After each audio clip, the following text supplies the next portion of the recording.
The champagne was still bubbling when my husband stepped onto the balcony for a business emergency. 30 seconds later, his sister burst into our suite, shoving a thick envelope into my hands. It held $20,000 in cash. "Run, fast," she whispered. Before I could speak, a voice echoed from the corridor, cold and unfamiliar. I did not scream. I grabbed the cash and sprinted toward the service exit. My marriage had ended before the ice in the bucket melted.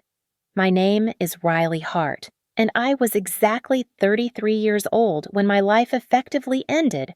Technically, I was still breathing. I was standing in the center of the penthouse suite at the Cape Eloan Resort on the jagged, wind-swept coast of Oregon. The ocean crashed against the cliffs outside, a rhythmic thud that vibrated through the floorboards. I looked at my reflection in the sliding glass door. I saw a woman in a white silk robe, a crystal champagne flute in hand, believing she had just married the love of her life. Grant Caldwell was 36, handsome in that effortless, old money way that made you feel lucky just to be in his orbit. He was perfect. He was everything I had ever wanted. Until the phone rang. It was a sharp, intrusive sound cutting through the soft jazz playing in the background. Grant looked at the screen. His smile, usually so warm and practiced, vanished instantly. The color drained from his face. He did not look like my husband in that moment. He looked like a cold executive checking a balance sheet. "It is a business emergency. Riley. I have to take this," he said. His voice was flat. He stepped out onto the balcony and slid the glass door shut. The wind was howling outside, but the seal was not perfect. I moved closer, not intending to eavesdrop, but the tone of his voice was wrong. It was too low. It was devoid of the affection he had shown me at the altar only hours ago. Annulment. Tonight. I froze. The words floated through the crack in the glass like poison. Paperwork is ready. She doesn't know. My heart hammered against my ribs. I took a step back, my hand gripping the champagne glass so hard I thought it might shatter. Before I could process what I had heard, the main door to our suite burst open. I spun around, expecting room service or a mistake. It was Sabrina Caldwell. Grant's 29-year-old sister stood there. She was usually impeccable, a porcelain doll in designer clothes. Now she looked like she had seen a ghost. Her face was ashen and sweat beaded on her hairline. She rushed toward me, not saying a word, and shoved a thick, heavy manila envelope into my hands. "Sabrina," I asked. "Run. Fast!" she hissed. I looked down at the envelope. It was unsealed. Inside, I saw stacks of bills, $100 bills. "There is $20,000 in there. Cash," Sabrina whispered, her voice trembling. She grabbed my shoulders, her nails digging into my silk robe. "Do not call anyone. Do not go back to the lobby. Go out the fire exit stairs, if they ask. If anyone stops you, say you had a panic attack and left." The room seemed to spin. I looked at the balcony where Grant was still talking, his back to me. Then I looked back at Sabrina. "Sabrina, what is going on? Who are they?" I asked. Sabrina choked on a sob. She glanced terrified toward the hallway behind her. Mother, she hired people." And Grant just flipped the switch. She stammered. Her eyes were wide, pleading with me to understand something impossible. "You have to go. Now! Before the paperwork comes through the door. I do not understand. I am his wife," I said. Sabrina squeezed my hand so hard it hurt. She leaned in close, her breath smelling of mint and absolute terror. "No. Riley." "Look at me," she said, tears spilling over. "You are not a bride. You are a plan." The words hit me harder than a physical blow. A plan, not a person, not a wife. A plan. I looked at Grant's silhouette on the balcony. He turned, his hand reaching for the door handle. "Go. Sabrina pushed me toward the service door near the minibar. I did not think. Instinct took over. I dropped the champagne glass onto the carpet. It muffled the sound. I grabbed my purse from the console table and clutched the envelope of money to my chest. I did not even look for my shoes. I ran. My bare feet slapped against the cold tile of the entryway. I yanked the heavy service door open and slipped into the corridor just as the main suite door opened again behind me. I held my breath, pressing my back against the wall of the narrow service hallway. Where did she go? A deep, unfamiliar voice demanded from the main hall. She was just here. Another voice answered. I did not wait to hear more. I bolted toward the red exit sign, the cold concrete biting into the soles of my feet. The service stairwell smelled of industrial bleach and damp concrete. It was a sensory assault that snapped me out of my shock. The fluorescent lights overhead hummed with a dying, flickering buzz that made the shadows jump.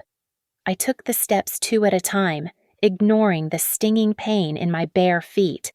This was not the resort. This was the skeleton beneath the luxury. A maze of pipes and gray paint designed to be invisible. I reached the second-level landing and stopped for a fraction of a second to look inside the envelope Sabrina had shoved into my chest. My hands were shaking, but my eyes were clear. The cash inside was not a messy pile scraped together in a panic. It was organized, $20,000 in crisp, banded stacks. This was not emergency money. This was a severance package. Someone had gone to the bank days ago to prepare for this exact moment. My phone vibrated against my thigh, violent and demanding. I pulled it out. The screen lit up with a photo of Grant, smiling on a sailboat, a lie captured in pixels. "Where are you?" I stared at the message. 3 seconds later, another one arrived. "Answer. Now." Then a call came through from a number I did not recognize. I silenced it and shoved the phone deep into my pocket. My mind, usually trained for the high-stakes environment of risk assessment, finally kicked into gear. I am a senior analyst at Meridian Harbor Analytics. My job is to spot patterns in chaos, to see the disaster before it happens. How had I been so blind? The red flags flooded back, no longer isolated incidents, but a coherent picture. Grant rushing the marriage license. Grant dismissing my questions about his family trusts with a charming smile and a kiss on the forehead. And the biggest flag of all, the one I had buried under layers of romance, his insistence that I quit my job immediately after the wedding. 6 months ago, a representative from a shell company had approached me with a project. It involved bypassing security protocols for a massive data migration. I had refused it because it felt unethical. That company was linked to the Caldwell estate. I realized it with a nausea that nearly buckled my knees. Grant did not marry me for love. He married me to override a security clearance. An annulment tonight meant he could legally claim spousal consent on paperwork I had never seen, strip me of my professional credibility, and then discard me before the ink was dry. I was not a wife. I was a liability they were liquidating. I pushed through the heavy fire door at the bottom of the stairs. I was in the kitchen hallway now. The clatter of pans and shouting chefs echoed from the main prep area. At the end of the corridor, a security guard in a dark uniform was talking into his radio. He turned his head. I ducked into an open laundry storage room. My heart was hammering against my ribs like a trapped bird. I saw a row of gray staff jackets hanging on a rack. I grabbed one, smelling of starch and sweat, and pulled it on over my silk robe. It was 3 sizes too big, but it covered the white fabric. I waited for the guard to pass, then slipped out a side delivery door. The night air hit me like a slap. The Oregon coast was freezing. The wind whipped my hair across my face, blinding me for a moment. I scanned the parking lot. The guest valet area was to the left, bright and exposed. To the right was the vendor loading zone. As I stepped toward the shadows, a black SUV parked near the exit ramp suddenly flared its headlights. The high beams cut through the darkness, sweeping across the pavement. They were waiting. They were watching the exits. I pivoted instantly, pressing myself against the rough brick wall of the loading dock. I could not go to the main road. I saw a yellow taxi, battered and old, idling near the garbage compactors. The driver was smoking a cigarette. The window rolled down. I ran. I did not care about the gravel cutting into my feet. I yanked the back door open and threw myself onto the cracked vinyl seat. The driver, a man in his 50s with tired eyes, turned around. He looked at my bare feet, the oversized staff jacket, and the terror that must have been written on my face. He tossed his cigarette out the window. "Hospital police," he asked. I gripped the envelope of cash tight. Police would mean paperwork. Police would mean a call to my husband. I looked him in the eye. Bus station. Now. The vinyl seat of the taxi smelled of stale tobacco and desperation. As we merged onto the highway, I opened the manila envelope again. I needed to see what my life was worth in the current market exchange. Tucked behind the stacks of $100 bills was a thin, hard rectangle. It was a card, matte midnight blue, with no magnetic strip and no chip. There was no logo, just a string of embossed numbers and 2 words printed in silver leaf: Harborstone Escrow Access Key. A memory flashed in my mind, sharp and stinging. It was a brunch 3 months ago. Sabrina had been 3 mimosas deep, laughing about her father's legal team. She had leaned over the table and whispered, "We do not use normal banks for the messy stuff. Riley, we use Harborstone. It is a private vault for dirty secrets." At the time, I thought it was a joke about tax evasion. Now, holding the key in my hand, I realized it was the only lifeline I had. The taxi dropped me at the Greyhound station on the edge of town. I paid the driver in cash and tipped him enough to forget my face. Inside, the terminal was a grim ecosystem of drifters and vending machines. I walked straight to the ticket counter and bought a one-way fare for the earliest bus leaving the state. Then I went to the kiosk selling phone accessories. I bought a cheap prepaid SIM card and swapped it out right there on the counter, snapping my old SIM in half and dropping it into a trash can filled with soda cups. I dialed one number. I knew it by heart. Tessa Monroe picked up on the second ring. She was 34, a legal aid lawyer who survived on caffeine and righteous fury. "Hello?" Her voice was groggy. "It is me," I said, keeping my voice low. "I have been set up. Do not ask me anything over the phone. Just tell me you are at the apartment." "I am," she said, her tone shifting instantly from sleep to alert. "Riley, are you? I will be there in 6 hours," I said, and hung up. I found a corner bench away from the security cameras and connected to the station Wi-Fi. My hands were shaking as I refreshed my email on my phone. There it was. A notification from DocuSign. Status completed.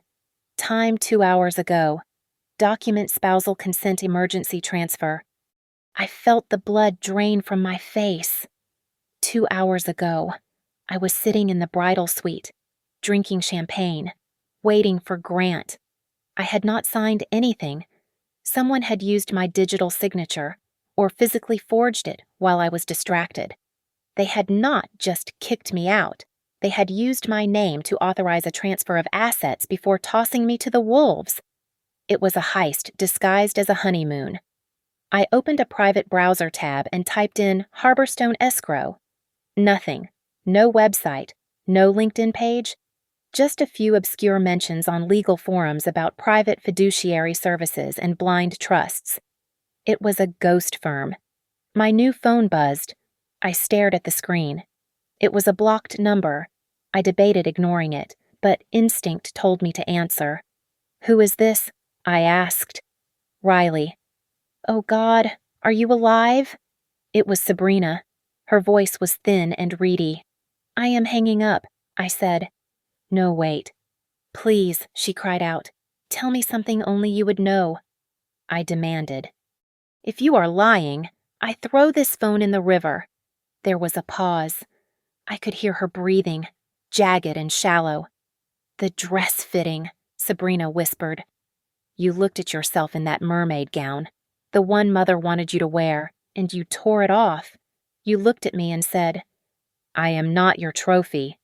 You made us buy the simple silk one instead. I let out a breath I did not know I was holding. It was her. Why did he do it? Sabrina, I asked. Why tonight? It is worse than an annulment, Sabrina said, her voice dropping to a terrified hush. Grant is spinning a narrative right now. He is on the phone with the family lawyers. They are saying you accessed the accounts during the wedding. He is going to accuse you of stealing from the family trust. I gripped the phone tight. He framed me, I said. He needs you to disappear. Riley. Or he needs you to be a criminal so no one believes a word you say. Sabrina said. They are tracking your credit cards. Do not use them. Just run. I am done running, I said, looking down at the blue card in my hand. If they want a criminal, they are going to wish they had picked a dumber one. Tessa Monroe did not hug me when I got off the bus in Briarhaven. She simply nodded, opened the passenger door of her sedan, and drove us straight to her office. It was a small brick building tucked behind a row of law firms, the kind of place that dealt with messy divorces and quiet settlements, inside. She locked the door and immediately took my burner phone. She dropped it into a signal-blocking bag along with her own. We are dark, Tessa said. Sit down. Drink this water. Do not speak until your heart rate drops. I obeyed. I sat in the leather chair, watching Tessa pull up the metadata from the DocuSign email on her secure laptop. She worked with the precision of a surgeon. After 5 minutes, she spun the screen around. Look at the timestamp. Riley, she said, pointing to the glowing numbers. The signature was logged at 4:45 in the afternoon. Where were you at 4:45? I was in the resort spa, I said, my voice steadying. I was getting a massage. My phone was in the locker. I have a receipt. Exactly, Tessa said. And look at the IP address. It is not from Oregon. It is routed through a proxy server in the Cayman Islands. This is a clumsy forgery, but it is enough to freeze you out if we do not move fast. I leaned forward, recounting the conversation I had heard on the balcony. I told her about the words annulment and tonight. Tessa leaned back, her eyes narrowing. If they annul the marriage immediately, they avoid a divorce settlement. But that is not enough for people like the Caldwells. They need to destroy your credibility. If you dispute the annulment, they will use this forged transfer to claim you tried to embezzle funds. They want to paint you as a gold digger who got caught and ran. I reached into my pocket and pulled out the blue card. I placed it on the desk next to the stack of cash. Sabrina gave me $20,000, I said. But she also gave me this. Tessa picked up the Harborstone escrow card. She turned it over in her fingers. On the back, printed in tiny, almost invisible text, was a single instruction: deposit triggers verification. This is not just a debit card, Tessa murmured. This is a key. Someone set up an escape fund for you. But Sabrina, does she have the sophistication to set up a blind trust without her mother knowing I looked at the card? And a cold realization washed over me. It did not feel like Sabrina. It felt like someone else. Someone who had been gone for 2 years. Walter, I whispered. Your grandfather, Tessa asked. Riley. Walter was a mechanic. He left you a small life insurance policy and a toolbox. He was not just a mechanic, I said, the memory surfacing. He spent 40 years fixing cars for the city's biggest developers. He heard things, and he always told me, Riley, if you are ever cornered, do not scream. You open the door. I closed my eyes. Walter had taught me how to read contracts before he taught me how to drive. He used to make me circle the loopholes in red ink. Read the silence, he would say. The truth is in what they do not write. He knew, I said, opening my eyes. He knew I attracted dangerous men. He must have set this up years ago with whatever savings he had, just in case. If that is true, Tessa said, tapping the card on the desk, then this money is not for hiding. It is bait. Deposit triggers verification. If we put this money into the system, it wakes something up. We are not going to hide. I grabbed a notepad from Tessa's desk. I am going to build a case file. For the next hour, I did not write like a victim. I wrote like the senior risk analyst I was. I constructed a timeline of the last 24 hours, minute by minute. I logged every interaction, every red flag, the exact time of the balcony call, the license plate of the taxi, the bus ticket number. I turned my trauma into data. Tessa watched me, impressed. You know Grant has likely called the police by now, she warned. The narrative is already being written. Unstable wife steals cash and flees on wedding night. If you walk into a police station, they will arrest you before you can say a word. I finished writing and capped the pen. The fear was gone, replaced by a cold, sharp anger. I am not going to the police, I said, standing up. I am going to Harborstone. If Grant wants to call me a thief, I will stand right in front of the people holding the money. That is risky, Tessa said. It is the only move. I replied, I am done running. I am going to open the door. Harborstone Fiduciary and Escrow was not a bank. It was a fortress disguised as an office. The building was a narrow limestone structure sandwiched between two modern glass towers, looking like a relic from a century ago that refused to be demolished. There was no ATM in the lobby, no tellers counting cash, and no promotional posters for credit cards. The interior smelled of lemon polish and old dust. It was silent, the kind of silence that usually costs a lot of money to maintain. Tessa and I walked up to the single marble counter. I could feel the sweat cooling on my back. My hand trembled slightly as I placed the manila envelope containing $20,000 on the polished stone. Beside it, I laid down the blue card Sabrina had given me. The clerk was a young man with severe glasses and a suit that looked uncomfortable. He did not smile. He took the card and swiped it through a discreet reader built into the desk. A sharp, dissonant beep cut through the quiet room. The monitor facing him flashed a bright, angry red. I saw the reflection of the color in his glasses. He stopped moving instantly. He did not type. He did not look at me. He simply took his hands off the keyboard as if the machine had become hot to the touch. Is there a problem? Tessa asked, her voice sharp and authoritative. The clerk did not answer. A heavy door behind the counter opened, and a manager stepped out. He was bald, wearing a charcoal vest, and he moved with urgent precision. He reached over and pressed a button that caused a metal shutter to descend over the glass partition, effectively isolating us in the small waiting area. Ma'am, please wait, he said, his voice barely a whisper. The shutter clicked, locked. They are calling the police, I said, my heart hammering against my ribs. We walked right into a trap. No, Tessa said, watching the door. That was not a panic button. That was a protocol.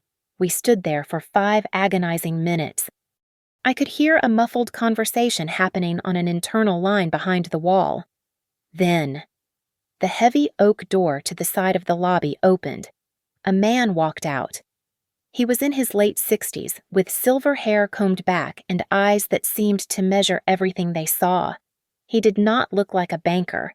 He looked like a judge who had seen too many guilty verdicts. He walked straight to me, ignoring Tessa. Riley Hart, you finally met the condition, he said. I took a step back, stunned. You know me, I asked. He gestured for us to follow him. We entered a private office lined with floor-to-ceiling bookshelves. He sat behind a massive mahogany desk and unlocked a steel file cabinet. He pulled out a thick, yellowed envelope sealed with red wax. I do not know you personally, Mrs. Caldwell, but I know the man who prepared this exit for you, he said.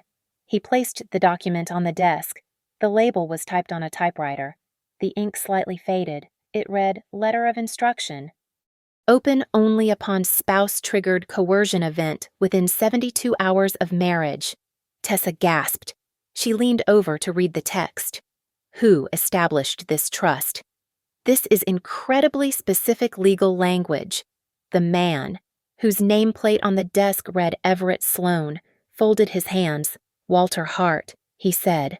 I felt the room tilt. I grabbed the edge of the desk to steady myself. That is impossible, I said, my voice shaking.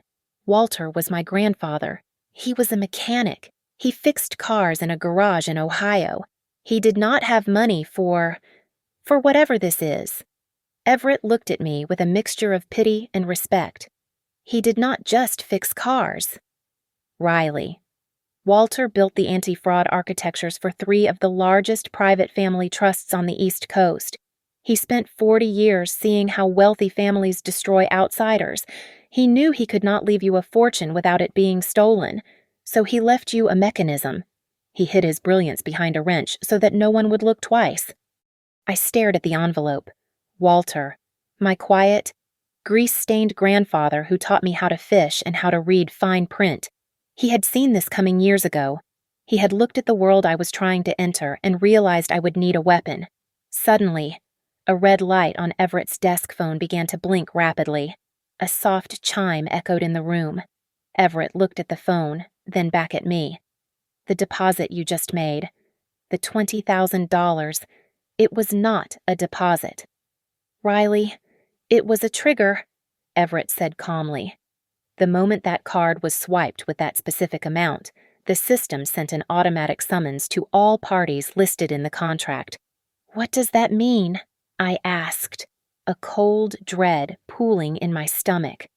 Everett stood up and adjusted his jacket. He looked toward the lobby entrance. It means the system has invited the other party to contest the claim, he said. Grant is coming. The heavy oak door to the office swung open, and the air in the room seemed to drop 10 degrees. Grant walked in first, looking impeccable in a fresh navy suit that showed no signs of a frantic search. Flanking him was his mother, Marjorie Caldwell, a woman who wore pearls like armor, and a man in a sharp pinstripe suit who carried a leather briefcase and smelled of expensive litigation. They did not look like a worried family. They looked like a corporate acquisition team arriving to dismantle a failing subsidiary. Grant spotted me instantly. He rushed forward, his face arranging itself into a mask of desperate, performative concern. Honey, thank God, we can fix this, he said, reaching for my hand with a trembling urgency that would have won him an award. I took a sharp step back. He did not flinch. He pivoted immediately to the manager, his voice hardening into professional regret. My wife is having a severe mental health crisis. She took a significant amount of cash from the family safe in a state of confusion. We just want to take her home and get her the help she needs. Everett Sloan did not look up from the file on his desk. He simply placed a black folder on top of the mahogany surface with a heavy thud. This is not a theft, Mr. Caldwell, Everett said, his voice dry and authoritative. This is an activation. You have triggered the marriage fraud contingency clause. The room went silent. The pinstripe lawyer frowned. Stepping forward, Marjorie let out a short, sharp laugh. It sounded like glass breaking. I have never heard of such a thing. Marjorie scoffed, looking down her nose at Everett. And who is this Walter Hart mentioned on the door? Some mechanic from Ohio, my son's wife, is related to Everett. Looked at Marjorie. He smiled, but it did not reach his eyes. Walter Hart is the man who provided the bridge loan that saved your commercial real estate portfolio in 2010. Mrs. Caldwell, Everett said. You thought it was an anonymous angel investor who bailed you out? It was Walter, and his money came with a dormant condition. Marjorie's face went rigid. Before she could speak, Tessa stepped forward and threw a stack of papers onto the desk. They fanned out, revealing the IP logs and the time-stamped document.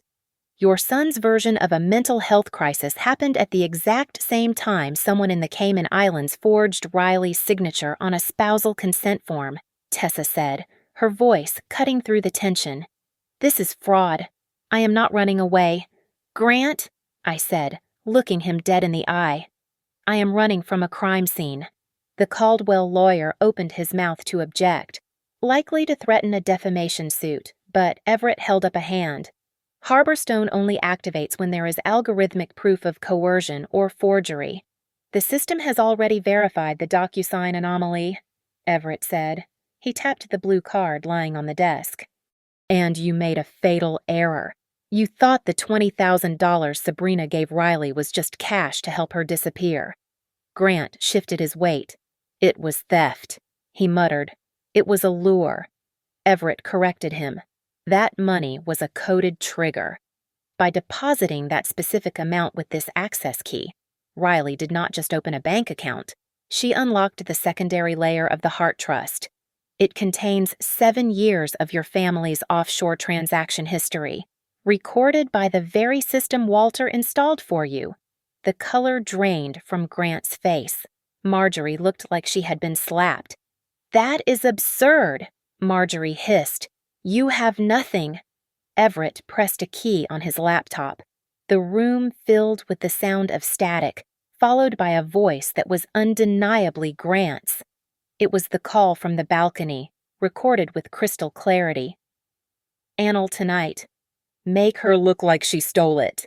Grant stumbled back a step, gripping the back of a chair. Marjorie slammed her manicured hand onto the desk. That is an illegal recording, she shouted. You cannot use that. I did not record it, Everett said calmly. The resort's internal security system did. The same system your family pays for. Walter's contract gives this firm the right to subpoena those logs instantly in the event of a security breach. It is all legal. The power in the room shifted. It was physical.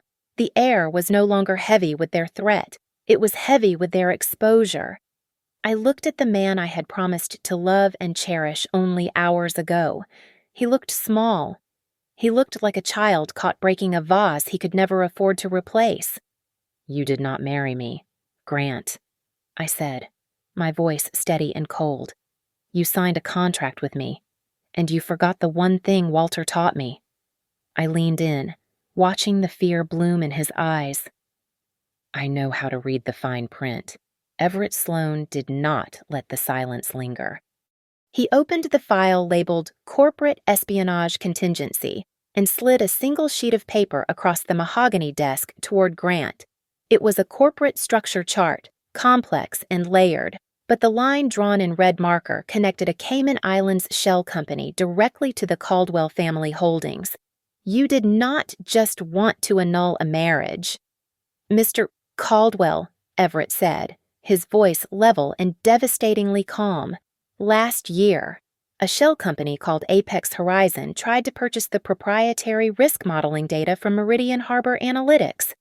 They were rejected because the lead analyst flagged the buyer as high risk and unethical. That lead analyst was Riley Hart. I felt the air leave my lungs. I remembered that rejection. I had written the report myself. I had blocked a $10 million sale because the source of funds looked like money laundering. You realized you could not buy the data, I said, turning to look at Grant. So you bought the analyst. Grant refused to meet my eyes.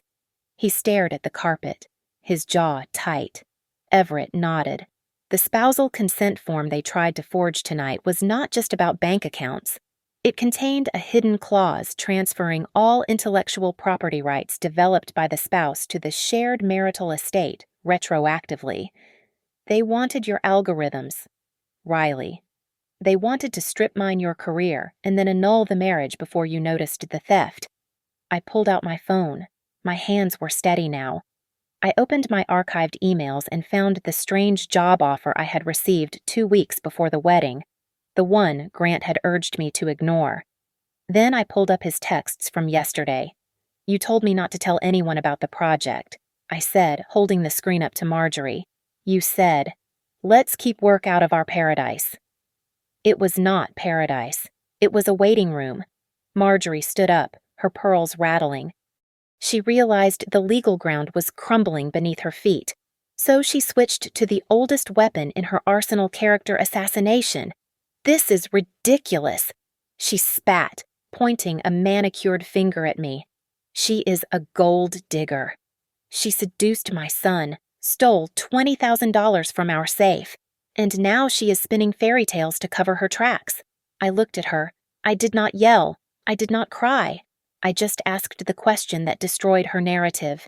If I am the thief, Marjorie, then why did your son have to annul the marriage in the middle of the night? I asked softly.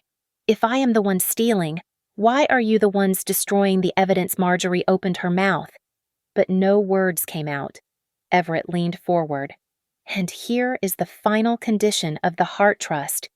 If the Caldwell family attempts to coerce an annulment or frame the beneficiary for a crime to cover their tracks, Harborstone is authorized to execute an immediate lien transfer. A significant portion of your collateral assets, the ones Walter Hart secured for you, will be transferred to the Walter Hart Foundation, with Riley Hart as the sole trustee. The pinstripe lawyer gasped. You cannot do that. That is nearly 15% of the estate's liquidity. I just did, Everett said, closing the file. Grant moved toward me. He invaded my personal space, lowering his voice to a desperate whisper intended only for me. Riley, please. We can negotiate this privately. Just sign a waiver, and I will give you double the cash. 50,000. Right now, he hissed. I looked at him. He was sweating. The charm was gone, replaced by the panic of a man watching his inheritance evaporate. Double, I asked. Then I leaned in, my voice cold as the ocean outside. Grant, tonight I ran. From now on, you are the one chasing. Tessa stepped forward, phone in hand. I am on the line with the State Financial Investigation Unit, she announced clearly. I am requesting an agent be dispatched immediately to secure the logs. We have evidence of attempted wire fraud, forgery of legal documents, and conspiracy to commit grand larceny. You ungrateful little Marjorie started to lunge, but the office door opened again. We all turned. Sabrina Caldwell stood in the doorway. She was still wearing her bridesmaid dress, but her face was streaked with tears and determination. She held up a second phone, a burner, different from her main one. I am willing to testify, Sabrina said, her voice shaking but audible. Sabrina, get out of here, Grant shouted. Sabrina ignored him. She walked over to the desk and placed the phone down. On the screen was a group chat titled Clean Up After the Honeymoon. They planned it for 3 months. Sabrina said to the room, Mother's instructions are all there. She told me to prepare hush money. She called it severance for the help. Sabrina turned to me. She looked broken, but for the first time, she looked free. Mother told me to give you money so you would stay quiet, Sabrina said, tears spilling over. But I gave you the money so you would survive. Grant looked at his sister. His mouth hung open. The betrayal was total. He realized in that second that his perfect control had fractured from the inside out. He was not looking at a subordinate anymore. He was looking at the end of his world. The arrival of the state financial investigators changed the atmosphere of the room instantly. It shifted from a tense family dispute to a sterile, terrifying legal procedure. 2 agents in plain clothes separated Grant from me, guiding him to a chair in the far corner as if he were a volatile chemical that needed containment. Marjorie was asked to place her phone and tablet on the desk. She hesitated, her hand clutching her designer bag, until an agent simply held out a plastic evidence bag. She dropped them in, her face a mask of pure, unadulterated hatred. The pinstripe lawyer, realizing the tide had turned, walked over to Tessa and me. He lowered his voice, trying to create a bubble of intimacy in the chaos. Ms. Hart, my clients are willing to discuss a settlement, he said, his voice smooth like oil. We are prepared to offer $500,000 in exchange for a non-disclosure agreement and the immediate withdrawal of your complaint. We can frame this as a misunderstanding. You walk away with $500,000, tax-free? Tessa looked at me, her eyebrows raised. It was a life-changing amount of money, but I looked at Grant, who was slumped in his chair, refusing to look at me. I looked at the bruise forming on my wrist where I had banged it against the door while running. "I do not want your money," I said, my voice cutting through the hum of the room. "I want the truth. I want it on public record." "That is an unwise decision," the lawyer warned. "It is the only decision," I replied. Everett Sloan cleared his throat. He walked around the desk and handed me the yellowed envelope I had seen earlier. "This is for you," Everett said softly. "Walter wanted you to read it if this day ever came." I opened the letter. The paper was brittle. The handwriting was slanted and familiar, the same script I used to see on birthday cards attached to socket wrench sets. "Riley." The letter read, "If you are reading this, I am gone, and someone has tried to make you feel small. I knew you would aim high, and I knew the people at the top often bite. You will be tempted to burn it all down. Do not. Fire leaves ashes, light leaves truth. Don't revenge with fire, revenge with light. Love, Grandpa." I felt a sob rise in my throat, hot and sharp. I pressed a hand to my mouth. I had spent the last 24 hours thinking I was a victim, a fool who fell for a pretty lie. But Walter had known. He had known the world was dangerous, but he had never told me to stay in the garage. He had given me a flashlight. "I am not weak," I whispered, wiping my eyes. "I was just isolated." "You were never isolated," Everett corrected me. Walter worked with Harborstone for a decade. He built a dead man trigger into the Caldwell Family Trust. He knew they used anonymous funds to hide assets. He programmed the system to watch for a specific sequence, a marriage to his granddaughter followed by a coerced signature. "You were the failsafe. Riley." I took a deep breath. I turned to the investigators and the lawyer. "I have one condition," I said. "I want my professional reputation restored immediately. And I want a permanent injunction blocking any entity owned by the Caldwell family from accessing the Meridian Harbor analytics system. If you do not agree, I will release the audio of the call and the chat logs to the press." Marjorie snapped. The veneer of the socialite cracked, revealing the ugly elitism underneath. "Who do you think you are?" she screamed, stepping toward me. "This girl should have known her place. You were a utility. Nothing more." The room went dead silent. The lead investigator looked up from his notepad. "Did you get that he asked his partner?" "Verbatim," the partner replied, typing into a laptop. Marjorie realized too late what she had said. She slumped back against the wall, pale. Sabrina walked over to me. She looked exhausted. The adrenaline was fading, leaving her trembling. "Riley, I am sorry," she said, her voice small. "I hated you at first. I was jealous. Grant looked at you like you were a prize. He always treats his brides like projects. I wanted to be the one who mattered. I looked at her. I could have hugged her. I could have thanked her. But I remembered the years of snide comments, the way she had watched Grant isolate me and said nothing until the knife was at her own throat.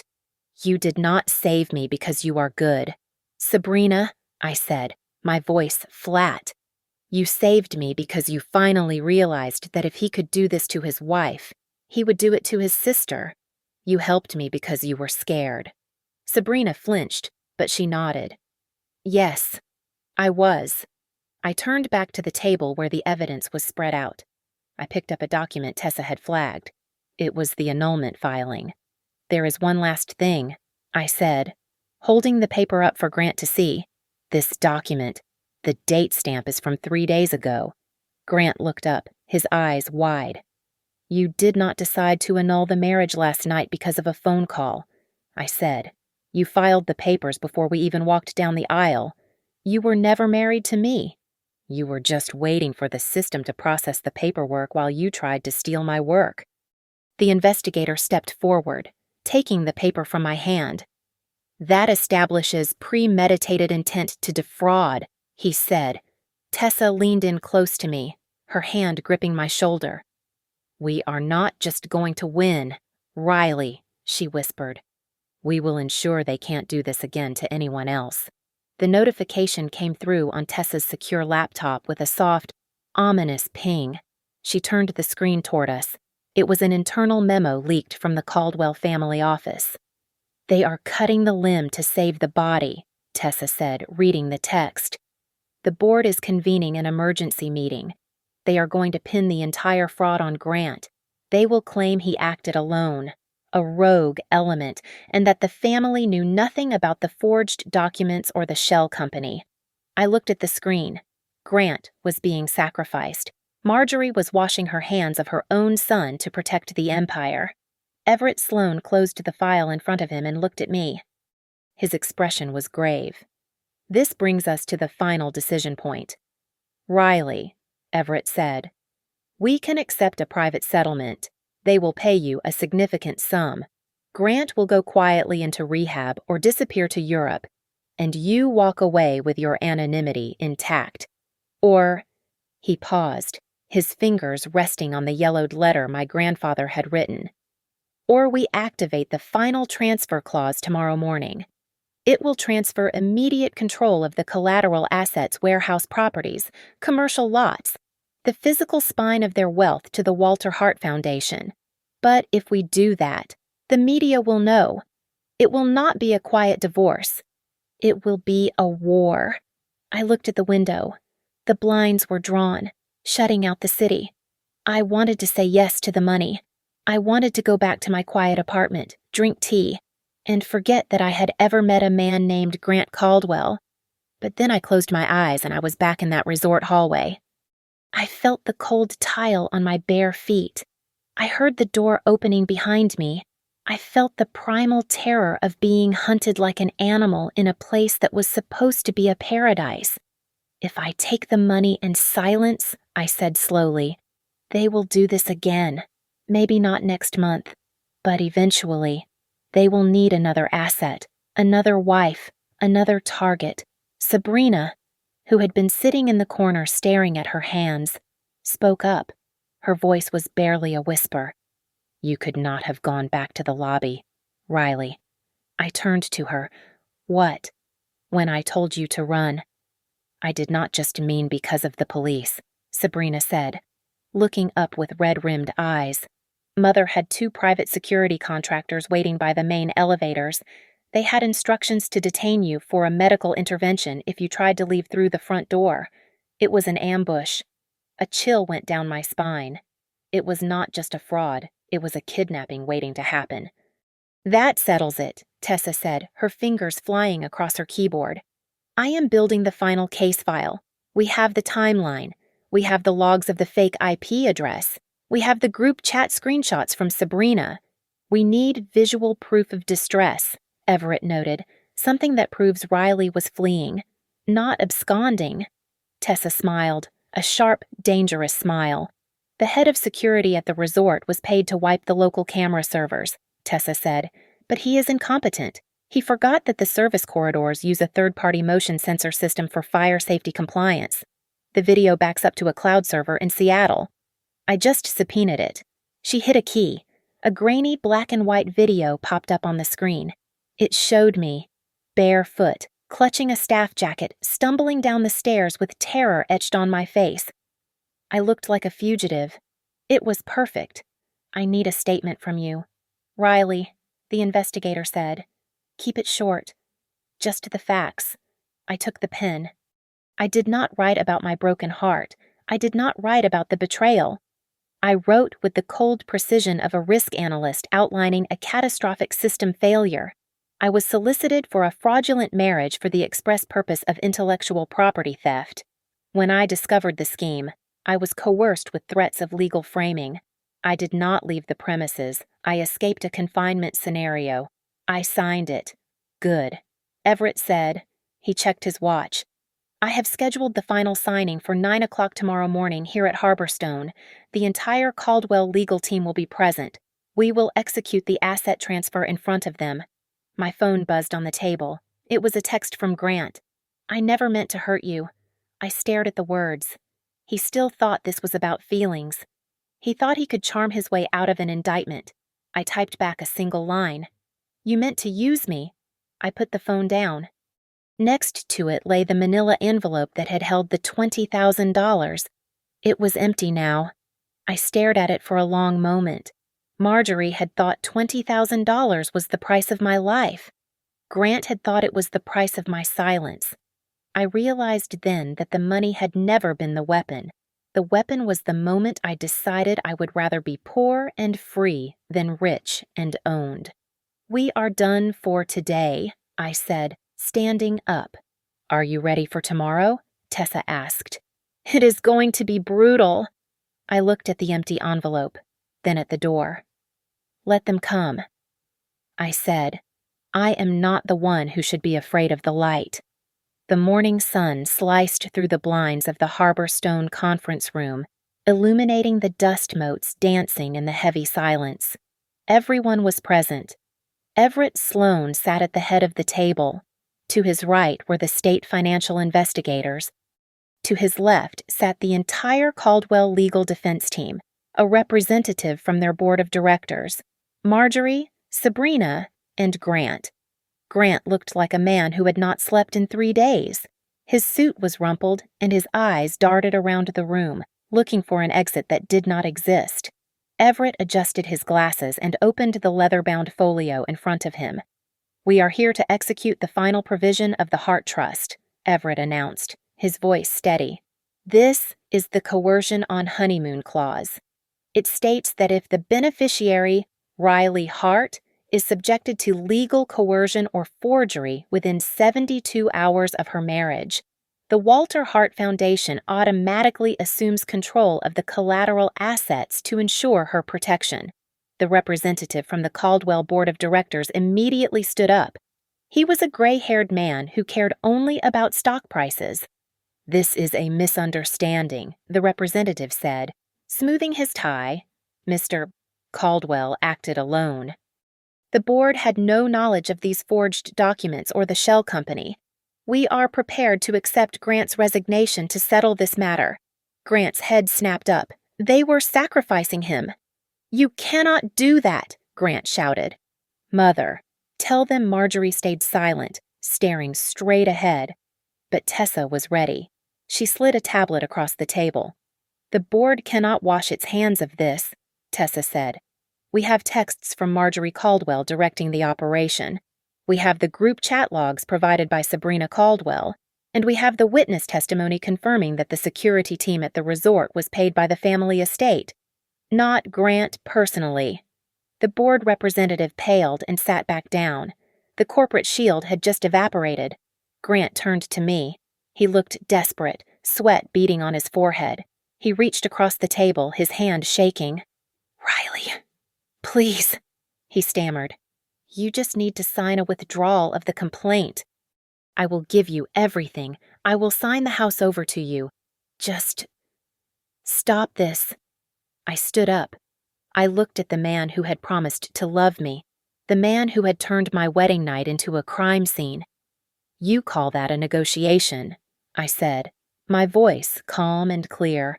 "I call that the last time you try to control me." The lead investigator stood up. He walked around the table and stopped behind Grant's chair. "Grant Caldwell, I have a warrant for your arrest for forgery, wire fraud, and conspiracy to commit grand larceny," the investigator said. The sound of handcuffs ratcheting shut echoed in the room like a gunshot. The shock was absolute.